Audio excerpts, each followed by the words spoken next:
Pada zaman sekolah, kita diajarin bahwasanya kita dijajah oleh bangsa Belanda selama 350 tahun.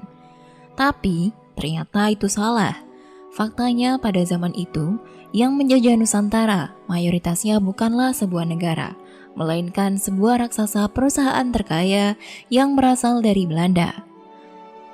VOC atau Verenigd Oostindische Compagnie merupakan kongsi dagang terbesar asal Belanda yang menguasai pasar dagang Asia pada abad ke-17 Masehi.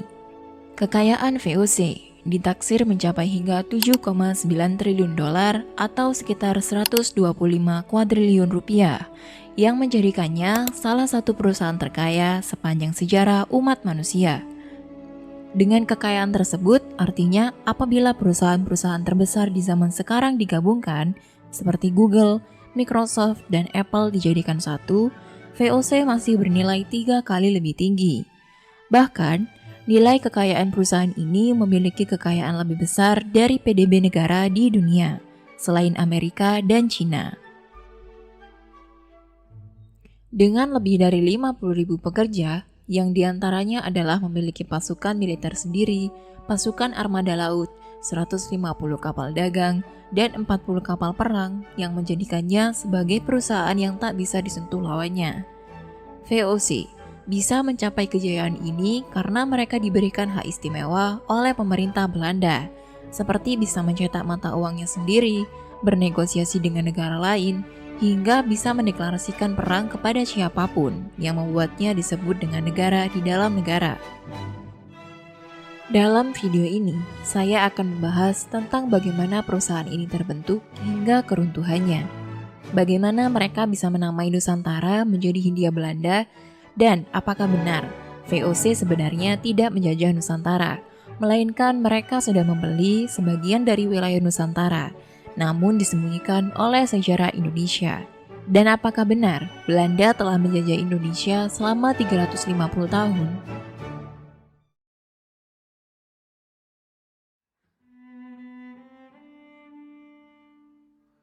Pada awalnya, Belanda merupakan sebuah wilayah jajahan Spanyol. Meskipun saat itu Belanda menjadi negara jajahan, tapi masyarakatnya dikenal mempunyai kemampuan dalam bidang kelautan, mempunyai keahlian khusus di bidang perikanan, serta mempunyai keahlian dalam pengiriman barang dagang yang berkembang selama berabad-abad lamanya. Saat berada di bawah jajahan Spanyol, pemerintah Spanyol mengenakan pajak yang sangat tinggi kepada rakyat Belanda, gunanya untuk membiayai ramainya perang-perang Eropa di saat itu. Salah satu pajak yang paling memberatkan Belanda adalah pajak Alcabala dan pajak Tentipeni yang menyebabkan keresahan di kalangan pedagang dan masyarakat umum, yang membuat sebagian warga Belanda melakukan pemberontakan terhadap penjajahan Spanyol saat itu.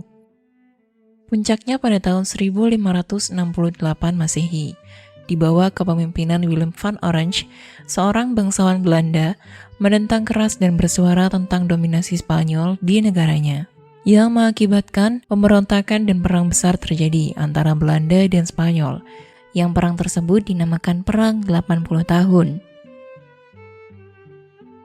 Pada awalnya, perlawanan Belanda berlangsung sporadis dan mengalami banyak kekalahan dalam perlawanannya. Namun dengan strategi perang yang efektif, serta dukungan dari negara Inggris dan Prancis, Belanda perlahan-lahan memperoleh momentum untuk merdeka. Pada tahun 1648, Belanda secara resmi menyatakan kemerdekaan dari Spanyol. Melalui Akta Abjurasi, Belanda resmi mendeklarasikan kemerdekaan mereka ke seluruh penjuru Eropa, meskipun Spanyol sendiri baru mengakui kemerdekaan tersebut pada tahun 1648 dengan Perjanjian Westphalen.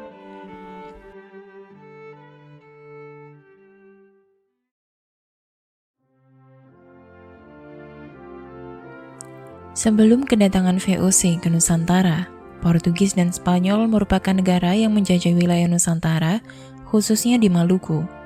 Penjajahan Portugis dimulai pada tahun 1509 hingga pada tahun 1597. Belanda yang dipimpin Compagnie van Veere juga mengirimkan kapal dagangnya ke Asia Tenggara, termasuk wilayah Nusantara saat itu.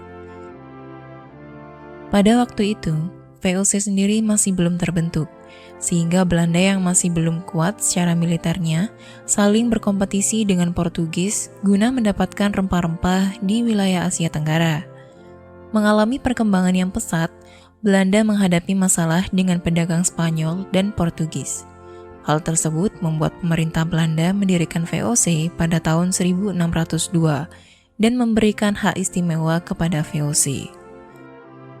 Belanda memberikan akses penuh kepada VOC layaknya sebuah kerajaan, dengan diperkuat oleh tentara dan armada lautnya sendiri. Guna melakukan monopoli dagang negara Asia Tenggara, VOC menerapkan beberapa kebijakan.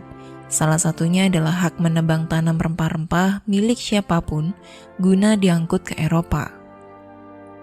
Setahun setelah VOC terbentuk, kongsi dagang ini membangun pusat dagang pertamanya di Banten. Sultan Abdul Mafakhir Mahmud Abdul Qadir yang saat itu memimpin Kesultanan Banten memperbolehkan VOC untuk mendirikan markas dan kantor administrasinya di sana. Akan tetapi, pusat dagang tersebut dinilai tidak menguntungkan. Rupanya Banten tidak hanya memberikan hak tersebut kepada VOC saja, melainkan juga kepada EIC milik Inggris. Oleh sebab itu, pada tahun 1605, VOC kemudian mengalihkan perhatian mereka ke Maluku. Armada VOC bersekutu dengan penguasa lokal Maluku. Berkuasanya VOC atas perdagangan di Maluku tidak lepas dengan penaklukannya dan pengusiran Portugis di Nusantara. Perang Belanda-Portugis di Indonesia yang sering disebut Perang Rempah adalah konflik bersenjata antara Belanda dengan Portugis di berbagai koloni mereka, termasuk di Maluku. Perang ini berlangsung dari tahun 1602 hingga tahun 1605 yang membuat hengkangnya Portugis dari Maluku. Sebanyak 13 kapal berangkat dari Belanda dan dilengkapi dengan persenjataan yang kuat, guna melawan Portugis di semua benteng pertahanan mereka termasuk di Goa, Malaka, serta Ambon. Serangan itu berhasil dan membuat Portugis takluk, dan pada akhirnya Portugis terusir dari Ambon.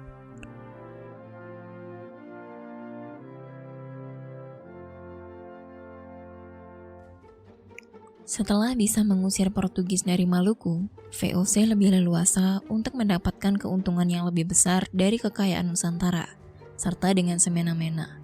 Mereka juga melakukan kekerasan terhadap penduduk Nusantara.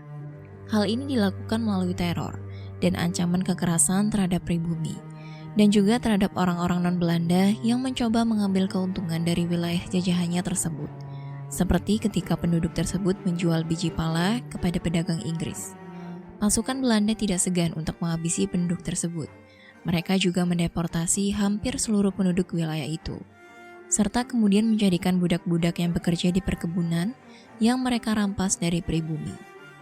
Momentum itulah yang kemudian menjadi awal penjajahan Belanda di Indonesia. Setelah bertahun-tahun VOC menguasai wilayah Ambon, sekitar tahun 1618, muncul niatan dari Gubernur Jenderal pertama VOC yang bernama Jan Pieterszoon untuk memindah markas mereka dari Ambon ke Batavia. Hal itu dilakukan karena Batavia memiliki lokasi lebih strategis dan dianggap lebih berpotensi untuk bisa mengembangkan dan memperluas usaha dagangnya. Alasan lainnya, Batavia juga sudah eksis menjadi salah satu pusat perdagangan paling ramai di Pulau Jawa sejak lama, tepatnya sekitar tahun 1570-an. Para pedagang dari Arab, Cina, dan India juga kerap singgah di Batavia. Selain itu, Batavia juga dianggap berdekatan dengan Selat Malaka dan Selat Sunda, sehingga dapat membuat VOC lebih mudah untuk berelasi dengan pelabuhan-pelabuhan besar di Jawa dan kawasan Malaya.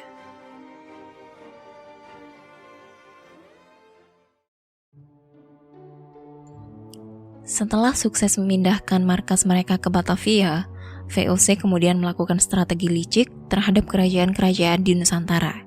Mereka melakukan hal itu demi ambisinya guna menguasai dan mencari keuntungan yang lebih besar di Nusantara. Hal itu terlihat saat mereka terlibat dalam politik internal Jawa. VOC bertempur dalam beberapa peperangan yang melibatkan para pemimpin kerajaan Jawa, seperti perangnya dengan kerajaan Jawa Mataram. Penyebab perangnya Mataram dengan VOC disebabkan karena kehadiran VOC dianggap membahayakan kekuasaan Mataram Islam di Pulau Jawa. Kekuasaan Mataram pada waktu itu mencakup hampir seluruh wilayah di Pulau Jawa, mulai dari Pasuruan sampai Cirebon. Sementara itu, VOC juga sudah telah mulai menguasai beberapa wilayah di Pulau Jawa, seperti di Batavia, yang menjadi wilayah strategis di Pulau Jawa. Kehadiran VOC juga dapat menghambat penyebaran agama Islam di Jawa, yang menjadi misi dan ambisi Sultan Agung. Apalagi, VOC juga terus berusaha memonopoli perdagangannya di Jawa, yang membuat para pedagang pribumi mulai mengalami kemunduran. Oleh karena itu, Sultan Agung sangat menentang kehadiran VOC di Nusantara. Konflik antara Kesultanan Mataram dan VOC sebetulnya terjadi sejak lama. Sebelum VOC memindahkan kantor pusatnya ke Batavia, konflik pertama antara Mataram dan VOC terjadi pada 8 November 1618. Ketika Gubernur Jenderal VOC, San Petersen memerintahkan anggotanya untuk menyerang Jepara. Penyerangan ini membuat Mataram mengalami kerugian yang sangat besar. Hubungan keduanya pun semakin memanas setelah Sultan Agung melarang menjual beras kepada VOC. Sejak saat itulah, orang-orang Belanda sangat membenci Sultan Agung. Tidak lama setelah itu, muncullah tuduhan bahwa VOC telah merampok kapal-kapal Jong Java milik pribumi. Dari kejadian ini, yang membuat Sultan Agung mempersiapkan penyerangan besar-besaran terhadap VOC yang bermarkas di Batavia saat itu. Pada tanggal 22 Agustus tahun 1628, Mataram dan pasukannya siap mengepung markas VOC di Batavia. Dalam serangan itu, pasukan Mataram yang dipimpin Temenggung Baureksa berjumlah 10.000 pasukan yang langsung menyerang VOC dengan brutal. Tetapi dengan peralatan yang lebih canggih, VOC langsung menembakkan meriam-meriamnya tiada henti. Tidak kurang dari 1.000 prajurit Mataram tewas dalam pertempuran itu. Setelah gagal dalam serangan pertama, pada tahun 1629, Sultan Agung melancarkan serangan kedua yang dipimpin oleh Ki Adipati Juminah Puger. Pada serangan kedua ini, persiapan prajurit Mataram bisa terbilang jauh lebih matang, dengan kekuatan yang lebih besar. Total ada 14.000 prajurit Mataram yang dikerahkan untuk menyerang VOC, yang pada akhirnya dengan kecanggihan senjata VOC pada masa itu, pasukan Mataram kembali mengalami kegagalan total. Pada tahun 1645, ketika Sultan Agung wafat, Mataram Islam resmi jatuh ke tangan VOC.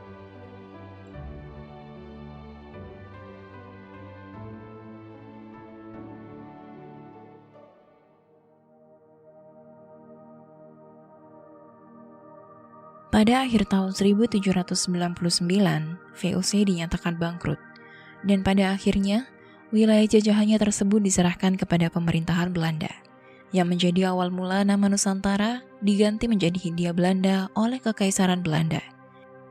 Penyebab kebangkrutan VOC adalah ketika mereka harus mengalami banyak pengeluaran untuk biaya peperangan yang berlangsung lama, seperti perang melawan Sultan Hasanuddin dan pasukan Goa. Perang dapat berlangsung bertahun-tahun karena terus mendapat perlawanan dari pribumi dan ulama di zaman itu. Tidak hanya itu, VOC harus mengeluarkan biaya yang tidak sedikit dikarenakan membayar gaji pekerja saat itu. Daerah kekuasaan VOC yang luas yang menyebabkan pada besarnya biaya gaji yang harus dibayar. Praktek korupsi juga diduga menjadi penyebab bangkrutnya organisasi ini. Sebagian besar gubernur jenderal menjadi orang kaya setelah berhenti dari VOC. Contohnya Gubernur Jenderal Van Horn melakukan praktik nepotisme dengan menggantikan mertuanya.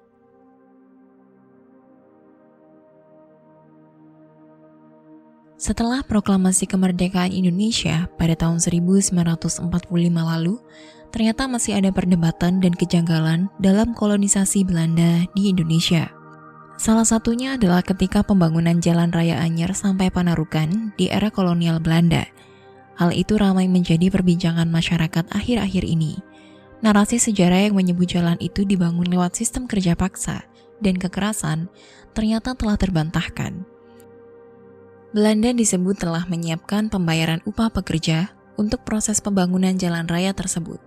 Tapi, sistem pembayaran saat itu tidak langsung diberikan kepada para pekerja, melainkan sistem pembayaran tersebut dibayarkan kepada pejabat setempat.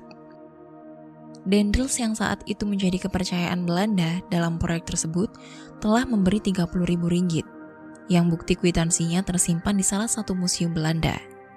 Sayangnya, banyak pejabat lokal yang menggelapkan dana yang seharusnya diberikan kepada pekerja. Bahkan, mereka tidak pernah menerima upah sepeser pun. Untuk menutupi praktek haram ini, para pejabat setempat menciptakan sebuah narasi. Apabila kerja tersebut adalah kewajiban, atau yang dikenal dengan kerja paksa. Tidak hanya itu, konspirasi tentang dijajahnya Indonesia selama 350 tahun juga masih menjadi perbincangan akhir-akhir ini. Menurut para ahli sejarah, angka 350 tahun tersebut merupakan mitos yang dipopulerkan oleh politisi Belanda dan buku-buku pelajaran sejarah kolonial. Belanda hanya menjajah Indonesia secara kolonial murni pada tahun 1816 hingga 1942. Jika dihitung secara keseluruhan, masa penjajahan Belanda adalah 142 tahun, yaitu dari 1800 hingga 1942. Pada saat itu, tidak semua wilayah dikuasai oleh Belanda, seperti wilayah Aceh contohnya. Aceh baru saja dijajah Belanda pada tahun 1901. Faktanya, banyak daerah di Indonesia memiliki hukum tersendiri tanpa campur tangan Belanda.